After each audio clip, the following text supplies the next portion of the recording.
नमस्कार मित्रों, mind linkers YouTube channel पे आपका तहे दिल से स्वागत है।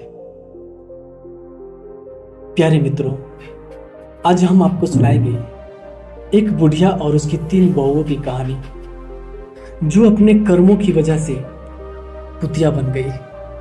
आज की कहानी बहुत ही ज्ञानवर्धक और मोटिवेशनल है।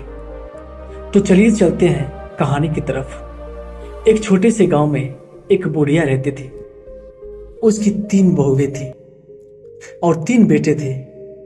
बुढ़िया माँ बहुत धार्मिक थी और हर दिन पूजा पाठ में समय बिताती थी। वह सुबह सुबह उठकर गंगा स्नान करने जाती और भगवान विष्णु और माता लक्ष्मी की पूजा करती थी। कार्तिक महीने में वह विशेष रूप से स्नान और पूजा करती थी। इस दौरान वह माखन मिश्री, दही मिश्री और तुलसी के पत्तों का भोग लगाकर भगवान को चढ़ाती थी और प्रसाद अपने पड़ोसी में बांटती थी। गांव के लोग उसकी पूजा पाठ की बहुत इज्जत करते थे। बुढ़िया माँ का यह नियम था कि वह कार्तिक महीने के हर दिन गंगा स्नान करे और पूजा करे। कार्तिक पूर्णिमा के दिन वह विशेष रूप से गंगा स्नान के लिए जाती और भोग बनाकर भगवान को चढ़ाती। लेकिन उसकी 3 बहुओं को बिल्कुल पसंद नहीं था।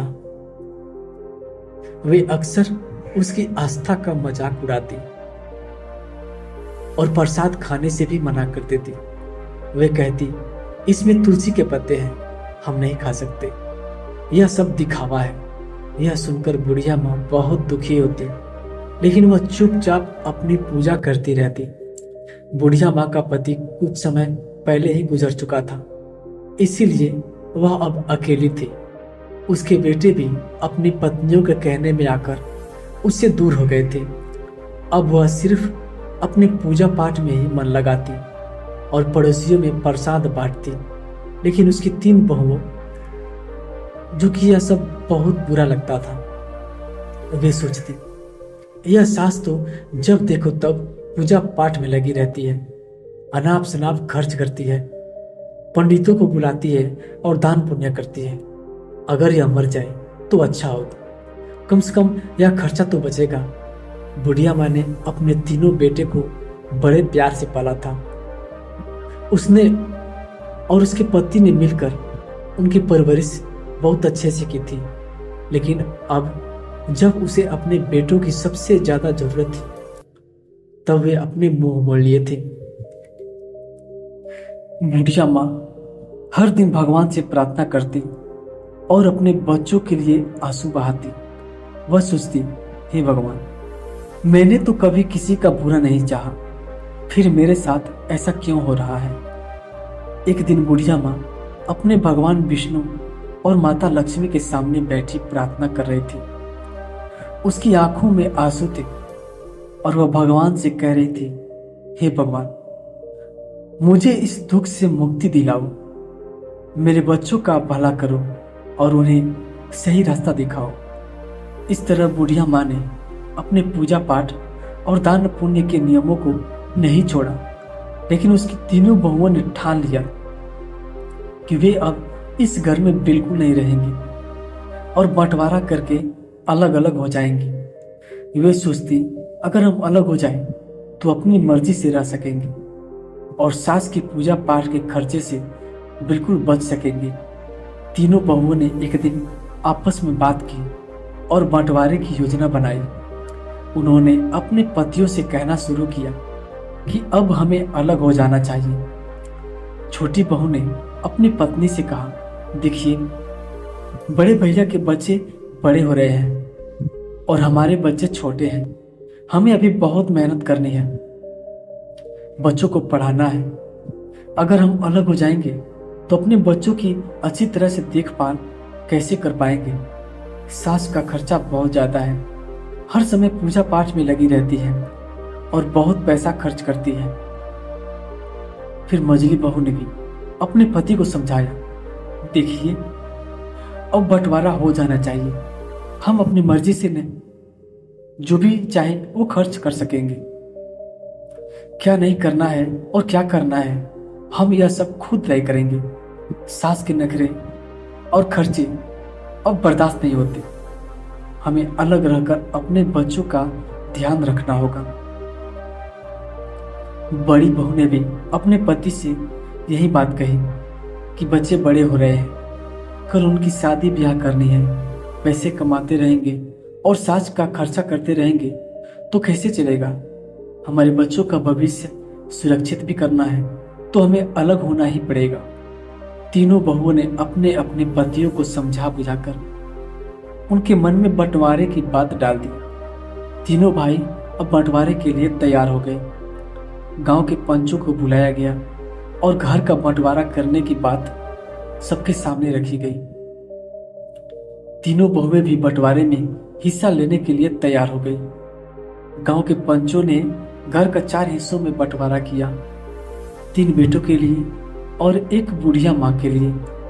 घर का सारा सामान भी 4 हिस्सों में बांट दिया गया। बुढ़िया माँ को कम हिस्सा दिया गया क्योंकि वह अकेली थी और ज्यादा की जरूरत नहीं थी। पंचों ने कहा कि जो भी बुढ़िया माँ को अपने हिस्से में रखेगा वह उसका भी ख्याल रखेगा। छोटी बहू ने साफ मना कर दिया कि मैं बुढ़िया को अपने हिस्से में नहीं रख सकती, उसका खर्चा बहुत ज्यादा है। पूजा पाठ में बहुत पैसा खर्च होता है, हमें अपने बच्चों का ध्यान रखना है।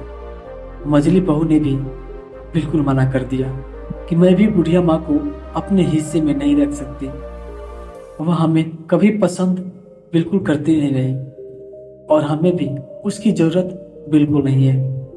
बड़ी बहू ने भी वही जवाब दिया, मैं भी बुढ़िया माँ को अपने हिस्से में नहीं रख सकती, हमारे बच्चों का भविष्य सुरक्षित करना है और उसके लिए हमें बंटवारा करना ही पड़ेगा। बुढ़िया माँ अब अकेली रह गई। पंचों ने अपना फैसला सुनाया और चले गए। तीनों बहुओं ने अपना अपना सामान अपने अपने हिस्से में रख लिया। बुढ़िया माँ के हिस्से में जो जो पड़ी थी वह उसमें रहने लगी। अब वह अकेली थी और अपने बेटों से निराश होकर अपने भगवान से प्रार्थना करती रहती थी कि बुढ़िया माँ अपने हिस्से की छोटी सी झोपड़ी में रहने लगे। वह रोज सुबह जल्दी उठकर गंगा स्नान करती और भगवान विष्णु और माता लक्ष्मी की पूजा करती। वह पहले की तरह ही भोग बनाकर भगवान को चढ़ाती और फिर अपने पड़ोसी में प्रसाद बांटती। लेकिन अब वह बहुत अकेली हो गई थी। उसके तीनों बेटों ने उसे मुंह मोड़ लिया था। उसकी बहुओं ने उसे घर से बाहर कर दिया था और उस प्रार्थना से भगवान से प्रार्थना करती, हे भगवान, मुझे इस दुख से छुटकारा दिलाओ, मेरे बच्चों का भला करो और उन्हें सही रास्ता दिखाओ। बुढ़िया माँ के पास जो थोड़ा बहुत आटा, दाल और चावल था वह उसी से काम चलाती। वह सोचती, अब मुझे अपनी जिंदगी इसी तरह गुजारनी पड़ेगी। मेरे बच्चों ने मुझे छोड़ दिया है लेकिन मैं भगवान नहीं और भगवान की भक्ति बिल्कुल नहीं छोड़ सकती। उसकी भक्ति में कोई कमी नहीं आई। वह हर रोज तुलसी के पत्तों से भगवान का पूजन करती और पड़ोसियों को प्रसाद बांटती। एक दिन जब बुढ़िया माँ अपनी झोपड़ी में बैठी रो रही थी तभी एक युवक आया। उसने दरवाजा खटखटाया। बुढ़िया माँ ने दरवाजा खोला और देखा कि एक 17-18 साल का बहुत ही जवान युवक खड़ा था।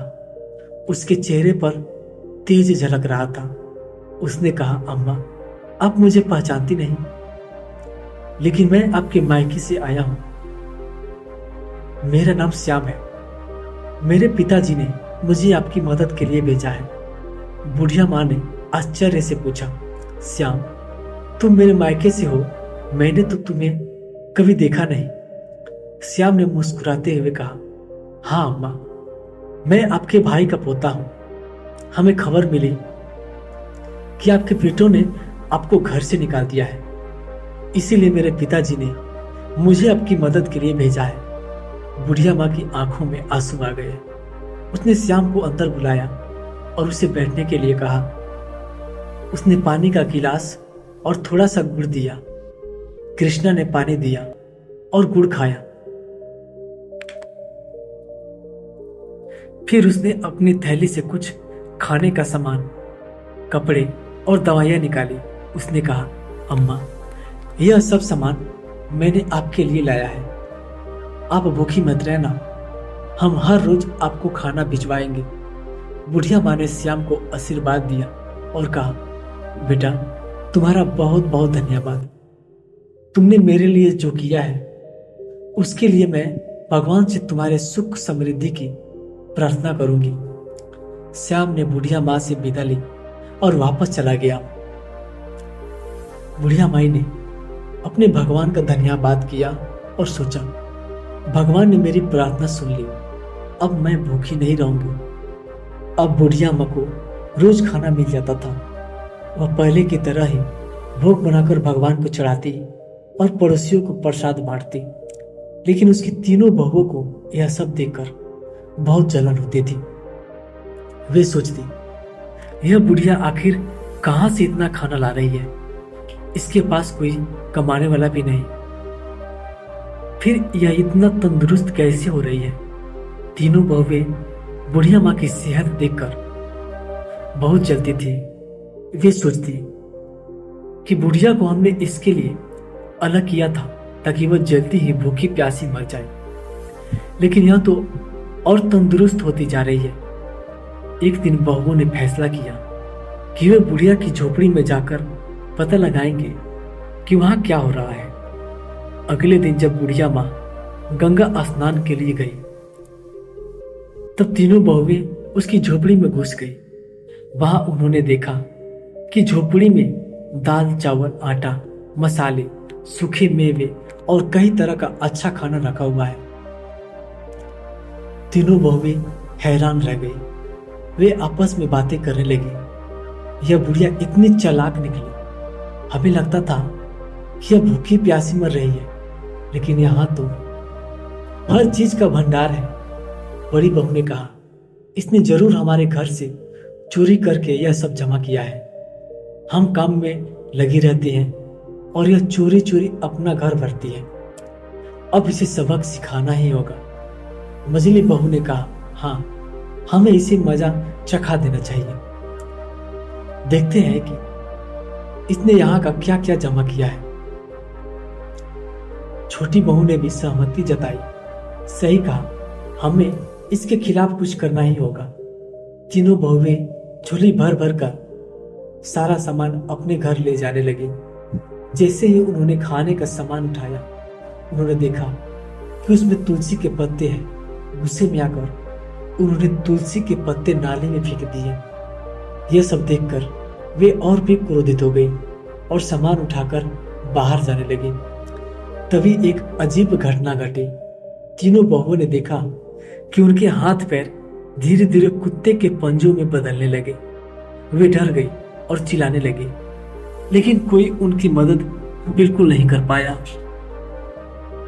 कुछ ही पलों में तीनों बहुएं कुतिया बन गई। गांव में हड़कंप मच गया। बच्चों और पतियों ने यह सब देखा तो वे हैरान रह गए। बच्चे चिल्लाने लगे, मम्मी कुतिया बन गई, पापा देख मम्मी को क्या हो गया। तीनों बहुओं के पति समझ नहीं पा रहे थे कि यह सब कैसे हुआ। उन्होंने कोशिश की कि कुतिया को घर से बाहर भगाए, लेकिन वे घर छोड़ने को तैयार नहीं थी। वे अपनी भाषा में कुछ समझाने की कोशिश कर रही थी, लेकिन कोई उनकी बात नहीं समझ पा रहा था। बच्चे रो रहे थे और पतियों को भी बहुत रोना आ रहा था। उन्होंने अपने बच्चों को संभालते हुए कहा, चलो अब कुछ नहीं किया जा सकता, हमें माँ का इंतजार करना होगा, शायद वही कुछ इसका हल निकाल सके। गांव के लोग भी इकट्ठा हो गए और सोचने लगे कि यह अनहोनी कैसे हुई। सबने बुढ़िया माँ की वापसी का इंतजार करने लगा।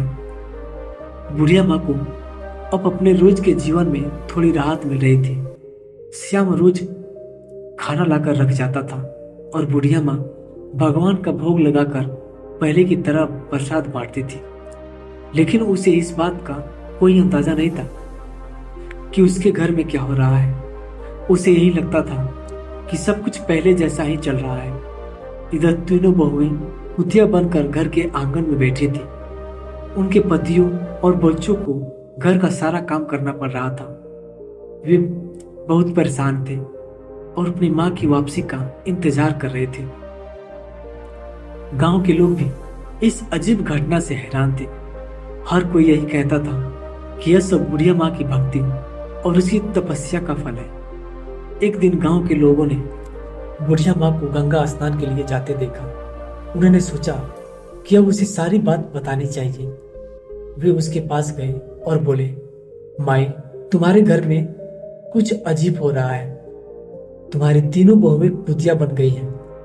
बुढ़िया माँ को यह सब सुनकर बहुत आश्चर्य हुआ। उसने सोचा कि यह कैसे संभव हो सकता है। उसने तुरंत गंगा स्नान किया और घर की ओर लौट पड़ी। उसके दिल में बहुत सारी आशंकाएं थी। उसने भगवान से प्रार्थना की, भगवान, मेरे घर की रक्षा करना और मेरे बच्चों को सही रास्ता दिखाना। जब बुढ़िया माँ घर पहुंची तो उसने देखा कि गांव के लोग उसके घर के सामने इकट्ठा थे। उसने पूछा, क्या हुआ? यहाँ इतनी भीड़ क्यों लगी है? गांव वालों ने उसे सारी घटना बताई। बुढ़िया माँ ने अपने बेटों को बुलाया और पूछा, यह सब कैसे हुआ? तुम लोगों ने क्या किया?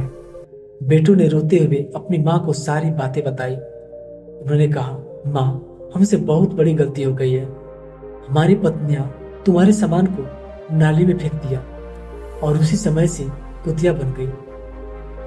अब हमें नहीं पता कि उन्हें कैसे ठीक करें। बुढ़िया माँ ने अपने बेटों को दिलासा दिया और कहा, भगवान सब ठीक कर लेंगे, तुम लोग घबराओ मत। बुढ़िया माँ ने अपने भगवान से प्रार्थना की और उनसे समाधान मांगा। उसने सोचा कि शायद किसी साधु बाबा के पास इसका समाधान हो सकता है। उसी समय एक साधु बाबा गांव से गुजर रहे थे। बुढ़िया माँ ने उन्हें अपने घर बुलाया और सारा हाल बताया। साधु बाबा ने ध्यान से सारी बातें सुनी और कहा, यह सब तुम्हारी भक्ति और तपस्या का फल है, लेकिन चिंता मत करो, इसका उपाय भी है। बुढ़िया माँ ने पूछा, बाबा, कृपया मुझे बताएं, मैं अपने बच्चों को इस हालत में नहीं देख सकती। साधु बाबा ने कहा, तुम्हें कार्तिक महीने में विशेष पूजा करनी होगी। तुम्हारे स्नान के पानी से तुम्हारी बहुओं को नहलाना होगा और ब्राह्मणों को भोजन कराकर उनके झूठे भोजन को बहुओं को खिलाना होगा। इससे वे अपने असली रूप में वापस आ जाएंगे। बुढ़िया माँ ने साधु बाबा को धन्यवाद दिया और अपने बेटों को यह उपाय बताया। बेटों ने कहा, माँ, हम तुम्हारी हर बात मानेंगे, हम इस उपाय को जरूर पूरा करेंगे। बुढ़िया माई ने कार्तिक महीने की विशेष पूजा की तैयारी शुरू कर दी। उसके तीनों बेटे और गांव के लोग भी इस पूजा में मदद करने लगे। बेटों ने मिलकर पूजा पाठ का सारा सामान इकट्ठा किया और भगवान के लिए भोग बनाने की व्यवस्था की। हर सुबह बुढ़िया माँ गंगा स्नान के लिए जाती और स्नान के पानी को एकत्रित करती। उसके बाद वह भगवान विष्णु और माता लक्ष्मी की पूजा करती और फिर अपने पड़ोसियों को प्रसाद बांटती। इस बीच तीनों बहुएं अभी भी कुतिया के रूप में घर के आंगन में बैठी रहती। उनके पतियों और बच्चों को घर का सारा काम करना पड़ता था। बच्चों को अपनी माताओं की बहुत याद आती थी और वे अक्सर रोते हुए अपनी दादी से कहते, दादी माँ, कब ठीक होंगी? हमें अपनी माँ के पास वापस जाना है। बुढ़िया माँ बच्चों को दिलासा देती और कहती, बेटा, भगवान सब ठीक कर देंगे, तुम लोग धैर्य रखो और प्रार्थना करो। बच्चों को शांत करके वो उनसे कहानियां सुनाती और उनके साथ समय बिताती। बुढ़िया माँ ने पूजा के लिए 5 ब्राह्मणों को बुलवाया। बेटे ने अपने 5 ब्राह्मणों को अपनी अपनी तरफ से बुलाया और इस प्रकार से कुल 21 ब्राह्मण को बुलाया गया। पंडितों के लिए विशेष भोग तैयार किया गया। कार्तिक पूर्णिमा का दिन आया और बुढ़िया माँ ने अपने बेटों की मदद से ब्राह्मण भोज की तैयारी की। सुबह सुबह सभी ब्राह्मणों को आमंत्रित किया गया और उन्हें विशेष पकवान बनाकर खिलाया गया। ब्राह्मण भोज के बाद बुढ़िया माँ ने सबके पैर छुए और भगवान से प्रार्थना की, हे भगवान, मेरी बहुओं को उनके पूर्व रूप में वापस लाओ। मेरे कार्तिक स्नान और पूजा का फल उन्हें मिले। ब्राह्मणों ने तृप्त होकर भोजन किया और बुढ़िया माँ को आशीर्वाद दिया। उन्होंने कहा, माई, तुम्हारी पूजा और तपस्या सफल होंगी। भगवान तुम्हारी प्रार्थना अवश्य सुनेंगे। ब्राह्मण भोज के बाद बुढ़िया माँ ने तीनों बहुओं को बुलाया। तीनों कुतियां भगवान के भोग के जूठे भोजन को बड़े प्रेम से खाने लगी। बुढ़िया माँ ने उनके ऊपर गंगा जल छिड़का और उन्हें स्नान के पानी से नहलाया। जैसे ही गंगा जल और स्नान का पानी बहुओं के ऊपर छिड़का, एक चमत्कार हुआ। धीरे धीरे तीनों बहुएं अपने असली रूप में वापस आने लगी। उनके चेहरे पर एक पश्चाताप के आंसू थे और वे अपनी सास के पैर में गिरकर रोने लगी। तीनों बहुएं कहने लगी, माँ, हमें माफ कर दो। हमने तुम्हारे साथ बहुत बुरा किया। हमें हमारे कर्मों की सजा मिल गई है। अब हम तुम्हें कभी कोई कष्ट नहीं देंगे और हमेशा तुम्हारी सेवा करेंगे। बुढ़िया माँ ने उन्हें गले लगाया और कहा, बेटा, भगवान ने तुम्हें माफ कर दिया है। अब तुम लोग सच्चे दिल से भगवान की भक्ति करो और अपने कर्मों को सुधारो। तीनों बहुओं ने अपनी सास से वादा किया कि वे अब हर साल कार्तिक स्नान और पूजा करेंगे और कभी भी बुढ़िया माँ का अपमान बिल्कुल नहीं करेंगे। इस तरह पूरे परिवार से मिलकर भगवान की पूजा की और प्रसाद बांटा। तीनों बहुएं ने अपने असली रूप में आकर बहुत खुश हुई। उसके बाद घर में एक नई ऊर्जा और शांति का माहौल बन गया। बुढ़िया माँ की भक्ति और तपस्या ने पूरे परिवार को एक नया जीवन दिया था। अब सभी मिलकर भगवान की पूजा करने लगे और सभी मिलजुल कर वह भगवान को भोग लगाते। बुढ़िया माँ ने अपने बेटों और बहुओं को सिखाया कि भक्ति और सेवा का महत्व क्या होता है। उसने कहा, देखो बेटा, भगवान की पूजा सेवा से हमें सच्चा सुख और शांति मिलती है। हमें हमेशा सच्चे दिल से भक्ति करनी चाहिए और दूसरों की मदद करनी चाहिए। बड़ी बहू ने कहा, माँ, हम अब समझ गए हैं कि भगवान की पूजा का क्या महत्व है। हम हर साल और हर दिन भगवान की इसी तरह से स्नान करके पूजा करेंगे और भक्ति से जीवन जिएंगे। मझली बहू ने भी अपनी माँ से कहा, हमें माफ कर दो, हमने तुम्हारे साथ बहुत गलत किया। अब हम तुम्हारी सेवा करेंगे और तुम्हारे साथ मिलकर भगवान की पूजा करेंगे। छोटी बहू ने भी अपनी माँ से वादा किया, अब हम आपको मिलकर सब कुछ आपका सेवा करेंगे, लेकिन आपको कभी कष्ट नहीं देंगे।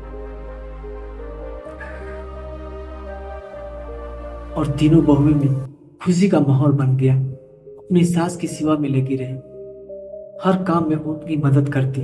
तीनों भाइयों ने भी अपनी माँ से वादा किया कि वे अब कभी उसे अकेला नहीं छोड़ेंगे और हमेशा उसकी सेवा करेंगे। वे सब मिलकर हर त्योहार और विशेष अवसरों पर भगवान की पूजा करते और प्रसाद बांटते। बुढ़िया माँ का जीवन अब पूरी तरह से बदल चुका था। उसकी भक्ति और तपस्या ने पूरे परिवार को एक नई दिशा दी। अब सब मिलकर भगवान की आराधना कर रहे थे और जीवन में सुख शांति पाते रहे। एक दिन बुढ़िया माँ ने अपने बच्चों और बहुओं को बुलाकर कहा, बेटा, भगवान ने हमारी प्रार्थना सुनी है, हमें सुख शांति दी है। अब हमें हमेशा सच्चे मन से उनकी भक्ति करनी चाहिए और दूसरों की मदद करनी चाहिए। इससे हमारा जीवन सुखमय बनेगा। तीनों बहुओं और बेटा ने अपनी माँ की बात मानी और हमेशा भगवान की भक्ति और सेवा में लगे रहे। अब घर में हमेशा खुशियों का माहौल बना रहता, सब मिलजुल कर रहते। इस बुढ़िया माँ की भक्ति और तपस्या से पूरा परिवार बदल गया। तो दोस्तों, ये कहानी आपको कैसी लगी हमें कमेंट करके जरूर बताएं। हम ऐसे ही ज्ञानवर्धक कहानी हमेशा आपके लिए लाते रहेंगे। और याद रहे, आपके समय से ज्यादा कीमती और कुछ नहीं होता है। आपने अपना मूल्यवान समय हमें दिया है, उसके लिए आपको बहुत बहुत